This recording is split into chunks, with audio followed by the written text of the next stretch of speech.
Hello everyone and welcome to my game room and music room tour for 2021.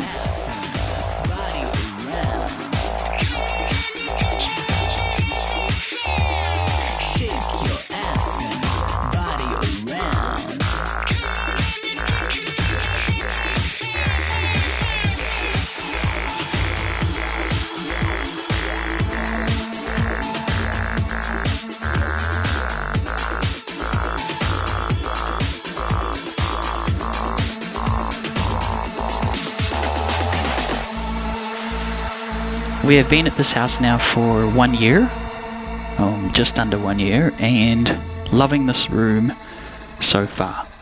It's 4x4 room, chocker full of musical instruments and gaming related items, plus movies as well, because I like movies, as you can see in this lovely corner that I'm building up there. So my last room was smaller. It was like about 3x3, and this is a 4x4 room. The nice thing about this room is when we first moved in is the lighting. The lighting is actually dimmable. I don't know if that'll turn up on the camera there, but it is definitely dimmable. And it's a nice room. It's a nice room indeed. So I'm going to go straight in with one of my favorite items in the room, which is an arcade cabinet that I found in a thrift store. It's got 5,000 games, and I've managed to hook it up to the internet so I can add or delete ROMs. I can add or delete emulators as well, because there was a few broken emulators and I'm not sure how to get it running, like N64 wasn't working and a few other bits and bobs. But I've got all the main ones that I like all the Sega ones and Nintendo, all that retro classic stuff. A lot of these items I really look and dive into the either thrift stores or online listings and get it really, really cheap. That's the idea anyway. Like, for example, here's another find, which is the Street Fighter 15th anniversary arcade stick. I really love this item. I did find a different arcade stick, and it had Street Fighter stuff, but it was like pink colored, and I let it go just because it's pink. But I kept this one. I really like the color scheme of that arcade stick, and that's for a PS2, I believe. But yeah, love it. Here's one of my prized DVDs that I found. I grew up watching Sonic the Hedgehog like on Saturday mornings at 6 o'clock, and this wasn't the exact series that I found, but I found Sonic Underground. There's another series from the 90s, Sonic the Hedgehog something or other, but I mean, it's the cool thing about this DVD is it's got the same voiceover artist for Sonic, so it really brings back the 90s nostalgia. That's my most prized DVD find. This one here is a money box for your coins. It's a Nintendo Game Boy, and it's got, when you pan it left and right, the Mario figure moves slightly. Gotta have vitamin C. This general box here I just use for like either snacks or bits and bobs.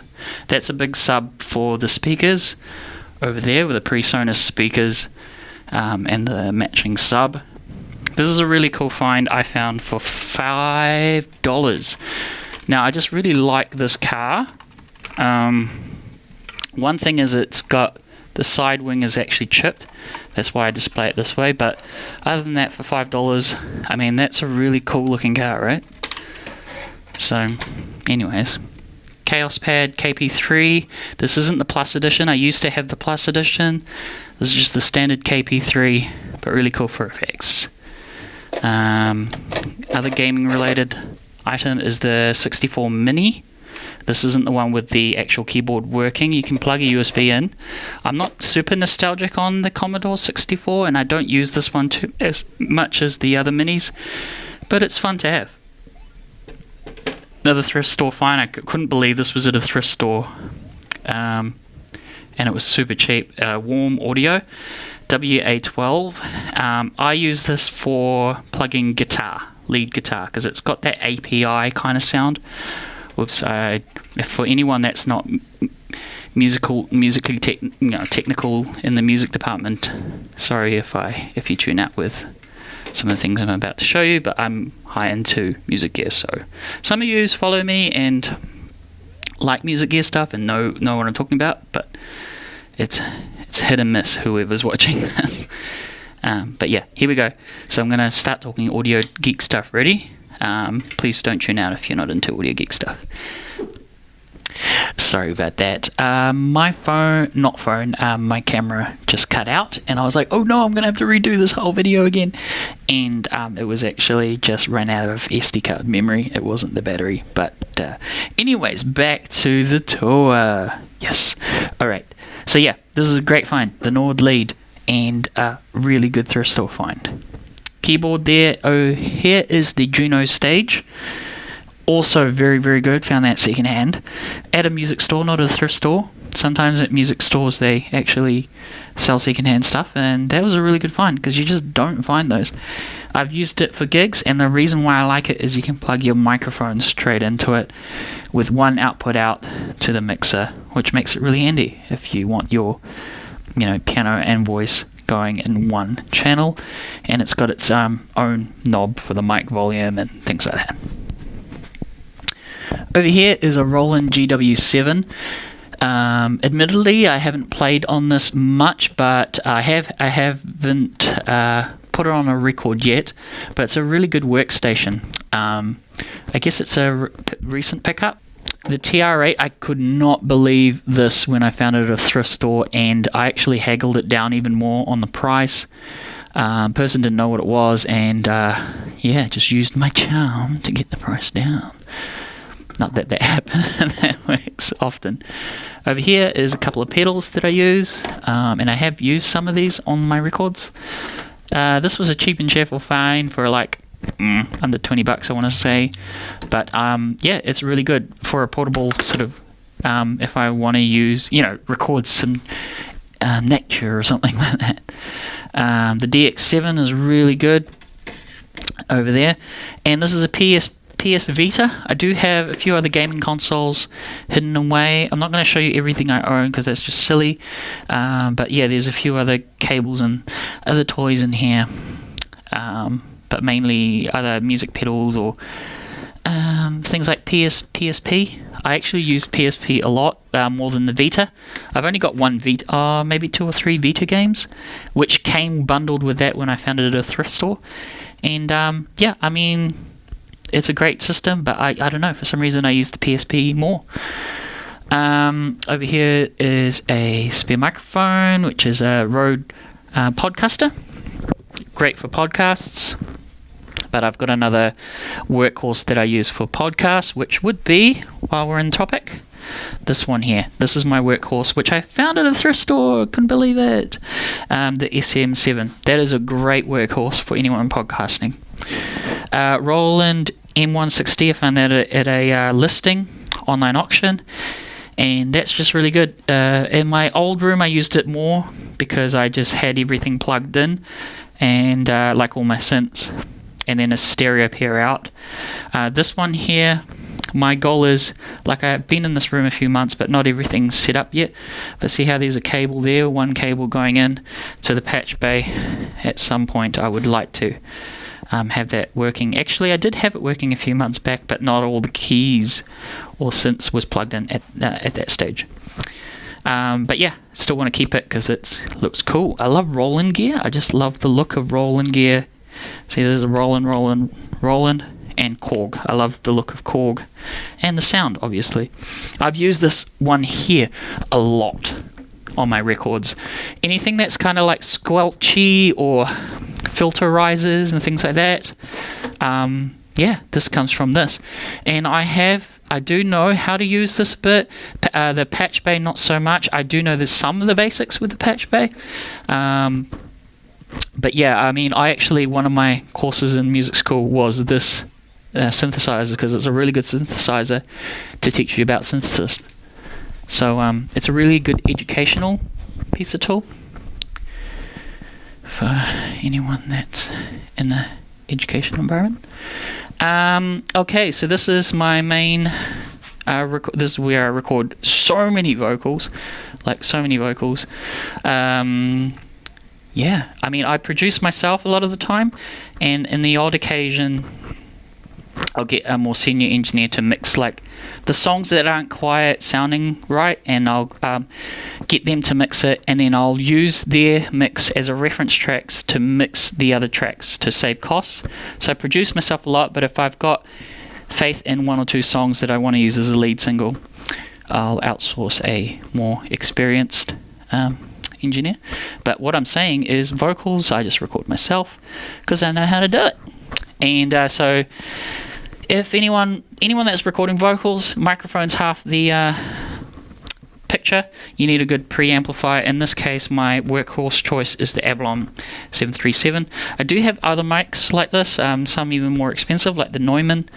But when I did a microphone shootout for my particular voice, the more senior engineer was saying that this microphone with that preamp, Avalon preamp, with this AKG C214 microphone, it just sounded good for me, for my style.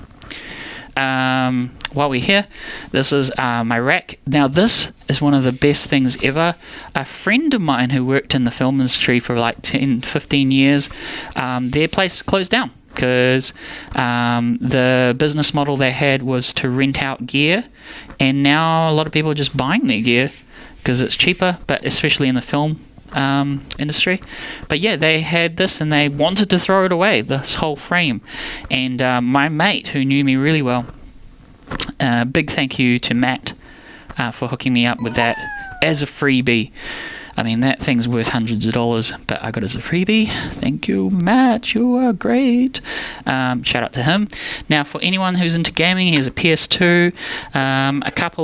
Here's a cool baby with built-in games. I have most of the minis, like I've got the NES Mini, this SNES Mini somewhere, the Mega Drive Mini, big support to Sega because I love that company. Yeah, the At Games, Mega Drive, a couple of consoles here that I do hook up, and the Master System is currently playing on a CRT television, which I found for $3. Ding! This television is so cool. I did own a bigger CRT, but because it's so bulky, I actually got rid of it, and this one's good enough. It's like super tiny, but it gives me the nostalgia-ness, and I do use it. I do use the Master System with that CRT a lot. Couple of preamps down there, won't get too technical. Oh, here's the SNES Mini. There we go. Game for gamers out there. The PS Mini with a USB, so I can add extra games.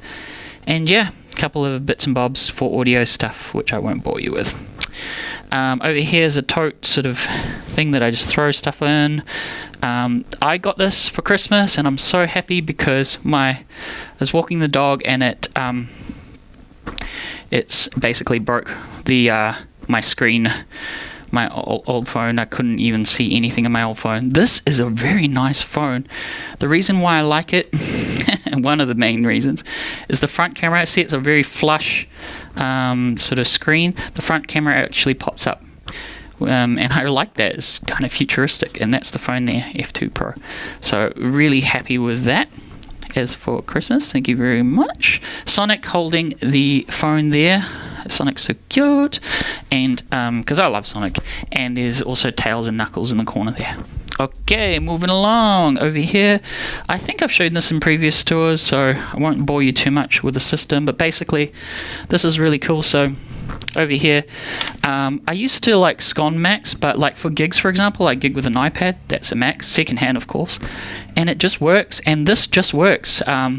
I actually have a problem with this room where the internet drops out a lot on my PC, but for some reason the Mac doesn't drop out. So I don't know, good stuff, Mac, I guess.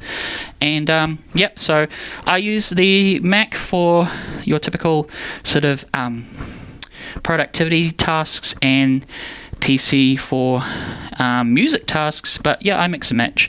The cool thing is I've got the Logitech options system. If you aren't familiar with that, basically this mouse and keyboard I can toggle between PC and Mac PC, Mac, like that, and I can even drag and drop files, like copy and then paste between the PC and Mac. So that system is called Logitech Options. So look it up. Yeah, so this is the sound card for the Macintosh. I plug usually my podcast microphone into that, and again my live streams, now I'm using Mac only for live streams because it just seems to work because the internet doesn't drop out. Over here is the JBL. I actually imported this in, but it's a hub for the speakers. You can switch between speaker set A, which I have as the Resolve, speaker set B with PreSonus, and the sub. So yeah, I use this a lot. The Sonos speaker is really cool. It's just a really cool small speaker. You know, you can connect it to all sorts of streaming services and things like that. So it's really good. Over there you got some controllers and things like that, but I won't bore you with that because I do cover that a lot in other videos. So please check out my other videos. These room tours catches thousands of views compared to a lot of my other videos which gets 1 or 2 views. So for some reason people like room tour views because hey, it gives them ideas for their room, right? And I certainly am one to look at other people's rooms just to get ideas. So if you got any tips and tricks for me, how I can lay out my room better, please let me know. Microkorg, really cool. I use that for a lot of stuff, a lot of records. Over there is a Fender bass Rumble. I used to have the same model but bigger, but because of size I just went model down, a size down, and I love the look and sound of that amp. It's just that, yeah, I didn't need a super big one because I wasn't, you know, touring as a bass player myself. Okay, over here is the soft tube stuff, which I actually do use a lot. It's just sitting there for now because when I do use it, I plonk it here on the table side by side and just plug it in via USB. So I usually use that on the mixing stage of things, or mixing mastering, when I've got everything recorded and I'm mixing the record myself. That's when those puppies come in, and so they're not just sitting there unused. I actually do use them a lot. So but I'm not making a record at the moment, that's why it's not at my desk. I mean, I made a recent record a few months back. This year I did actually put out a record. It's called Ralphie Souvenirs. It's getting some great feedback, especially the song What You Want, because I did a version for you know, quite a popular live streamer called Mike Martins, Mike in the Night. I used that track and did a Mike in the Night sort of version intro song. So yeah, it's getting some traction, especially in the Commonwealth countries. Over here, now this is going to be a video in itself because I love this collection. It's just really satisfying looking at it. You know, you got all sorts of, at the moment in 21 era, it's really good to just pick up DVDs for $1 each, you know, so you can fill up your collection. I think now's the time. And CDs I usually see 50 cents. I've got a lot of CDs that I bought for 50 cents. I actually still use CDs when I gig.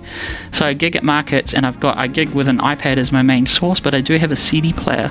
And every now and then when I'm setting up, you know, I might just put in like a full album. And this green screen here comes out when I'm doing live gaming and streaming as well. That's kind of a new acquisition, but I really like it because what I do is I just set that up here. I usually just use my guitar stand right here to hold it up, and it just sort of sits behind me, and then I sit myself here, and then I use the built-in Mac as camera 1, and also the Marantz Professional, which I'll just grab here because it's a worthy mention.